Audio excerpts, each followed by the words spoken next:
This is your SCP champion, and you're about to step into the squared circle.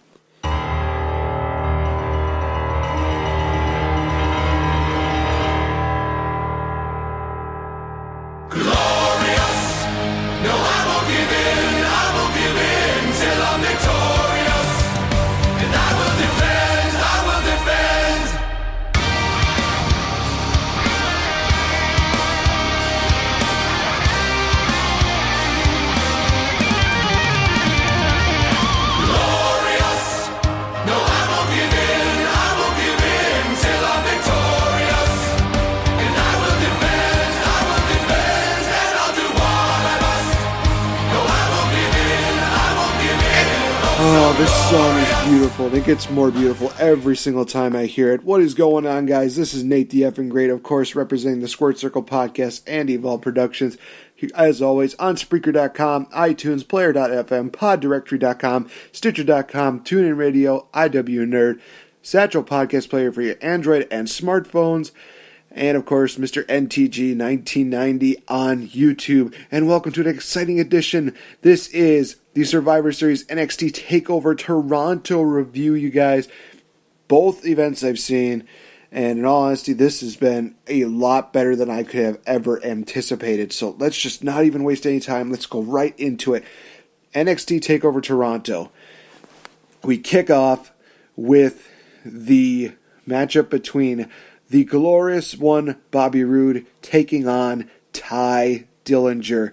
Glorious meets the perfect 10. Two Canadians battling in their home turf. And let me just first say, the entrance for Bobby Roode was amazing. The fact of the matter that I've had to just listen to a choir sing "Glorious, Glorious Domination" and then go right into Bobby Roode's theme.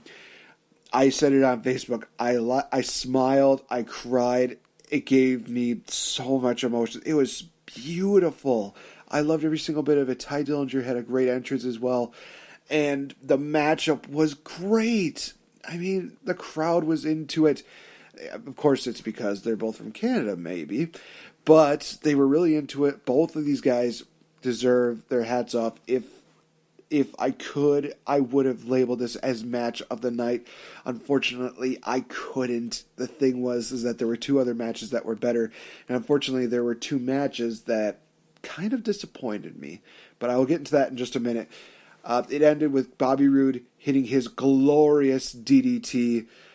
All honesty, like I said, Ty Dillinger needed to look really good in this matchup in order to look like a main event level player, and he looked great. He honestly is on that right path. He is one step closer to being NXT champion. In all honesty, you guys, I can't think of anybody else that is going to be more deserving than Ty Dillinger. The crowd is into him. He's getting people behind him. It's just amazing what this guy can do in the ring. He flat out deserves a lot more than what he's getting. And Bobby Roode, he's already getting so much, and he's barely been there. And I'll admit, I am a mark for Bobby Roode. And he is definitely one of those guys that I think is the greatest wrestlers in, like, the last, I want to say the last 10 years, I want to say. But despite that, he is getting, everything basically handed to him, which I'm not saying is a bad thing, because he's deserved a lot of it, because you look at everything that he's done with his career. Holy cow. I mean, he worked in TNA for so long. He's great on the independent scene, and he is just phenomenal as a wrestler. This guy is going to have guaranteed success. It's in his blood, and it is going to just pay off. I want to see Bobby Roode as the next WWE World Champion in the near future, very near future. But saving that dream for another time. We go on to the next matchup, which is TM61 versus the Authors of Pain in the Dusty Rhodes Classic Finals. I had a hard time getting into this matchup. Now, granted, there were a couple spots where, I don't even remember their names. I'm sorry, but I'm just not into TM61 or the Authors of Pain. And Paul Ellering, dude, you could do so much better at this point, because how they put it was, I had a couple friends over while we were watching the matches, and they said that the Authors of Pain look like a bunch of Shield knockoffs, and sadly, they do. But this is beside the point. TM61 unfortunately falls to the Authors of Pain. The Authors of Pain win the second annual Dusty Classic. So gives them a little bit of momentum, keeps them undefeated. And that is going to definitely really play a factor into this next matchup, because as soon as I saw that Authors of Pain won, I'm thinking, well, I think I know who's going to win this next match. The 2 out of 3 falls match between the Revival and hashtag DIY. Are you freaking kidding me? Holy cow. Just when I thought that Revival and could not top their 2 out of 3 falls matchup they had with American Alpha, they not only did, but they just blew it out of the floodgates. Holy crap. I mean, my God. Moment after moment. I think the first fall was the first moment where I was just like, oh my God, they're going to do it. Johnny Gargano was doing his outside into the ring spear, but Dash and Dawson catch him off guard with a Shatter Machine for the 1-2-3. We see DIY tied up about 5 minutes later with their patented, kick sandwich deal. And then we see the end where, oh my gosh, it was a really crucial, oh man, the emotion there just made it so amazing.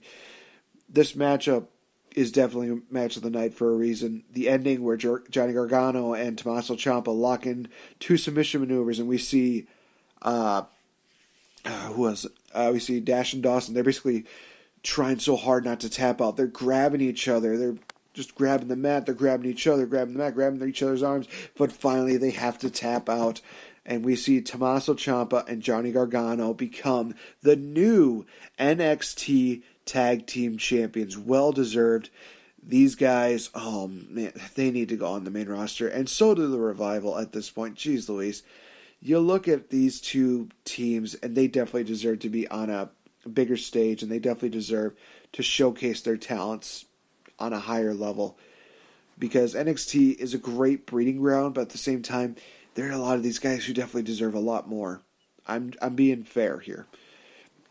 Let's get into the next matchup, which is Asuka versus Mickie James. So much hype behind this matchup, but it just... there's a lot of debate about this, because when I was talking to Chris Lockman from the Smart Money podcast, we were discussing how we would kind of rate the event and how the matches were good, and I rated it basically like this.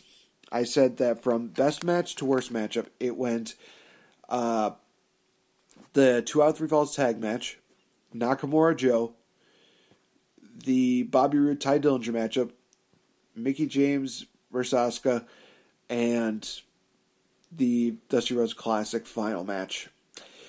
Of course, Chris argued and said that Asuka versus Mickie was probably the worst match of the night. It is kind of hard to disagree with that, but I think that, again, just the hype was there.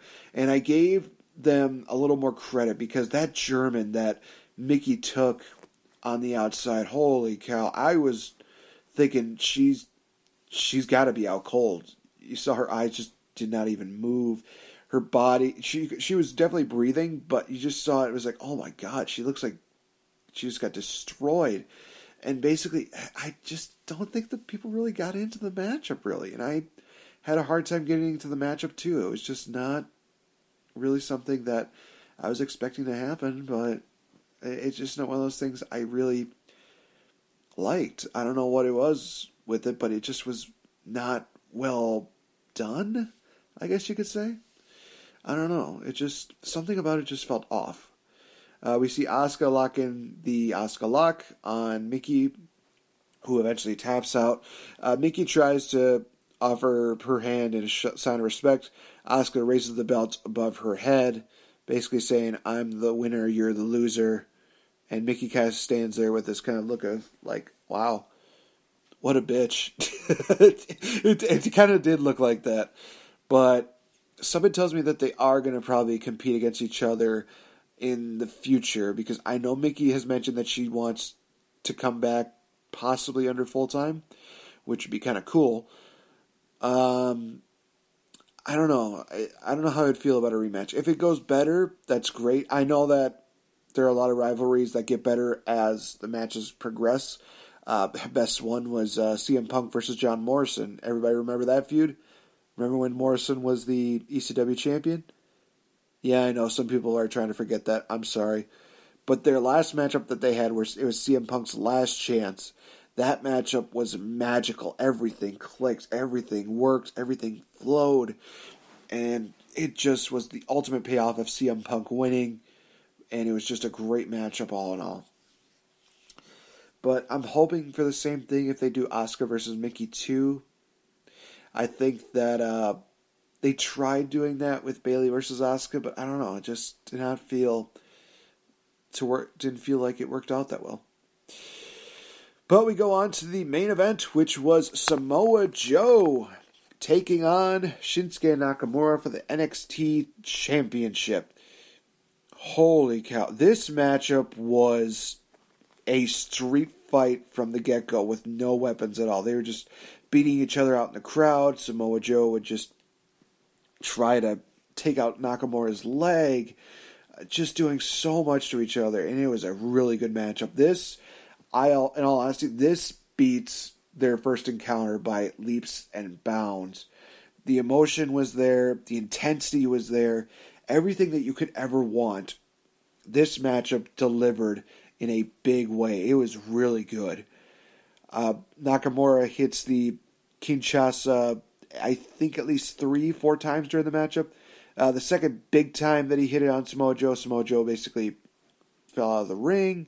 And then Nakamura's trying to basically get him back to the ring. Referee gets shoved out of the way. Samoa Joe hits a low blow, does his side slam to Nakamura on the steps, hits the Muscle Buster for the 1, 2, 3. Samoa Joe not only becoming a 2-time NXT champion, but becoming the first man to beat Shinsuke Nakamura since his debut in NXT Takeover Dallas. That is something major. I was literally in shock when that happened. My jaw was on the ground, and I'm like, did that just happen? Did Nakamura just get beat? But this is the Samoa Joe that definitely needed to come out. And the interesting thing about this is that a lot of people are assuming that because Nakamura lost, he's going to possibly get propelled into the main roster. Possibly debuting at the Royal Rumble as a surprise participant. Maybe. Would be interesting. But here's my take on it. I can understand that maybe they had him drop the title. I thought that was probably going to happen because of the fact of Nakamura injuring Austin Aries, maybe as a punishment, so he'd learn to be more safer. I mean, other than that one freak accident, Nakamura's been really great to work with. I mean, Jericho even said that he is going to be a future WWE World Champion. So, he's really good. It's just that one freak accident with Nakamura kind of probably didn't put him in a good spot with backstage. And they probably still had to punish him somehow. It's like, hey, you have to be more careful, and there's going to be more severe consequences if you don't. Because you have to understand, they're pretty strict with how they do things. If you injure somebody, you're definitely going to either get suspended, fined, or you're going to lose probably that put. I mean, you look at Roman Reigns. He was on top of the world. He was doing very well. He was the world champion, and he had great matches with AJ Styles. He had that matchup with Triple H at WrestleMania. And he fails a wellness policy, and he loses to Seth Rollins, and then was the reason why Dean Ambrose retained the title at Battleground. So he definitely lost his push because he was getting punished for what he did, which, fairly enough, it worked. So I don't know if maybe this is a punishment for Nakamura. Maybe he is getting a call-up, but here's my thing. I want to see only 2 things from Nakamura before he gets called up to the main roster. I want to see him do finish this program with Samoa Joe, and then move on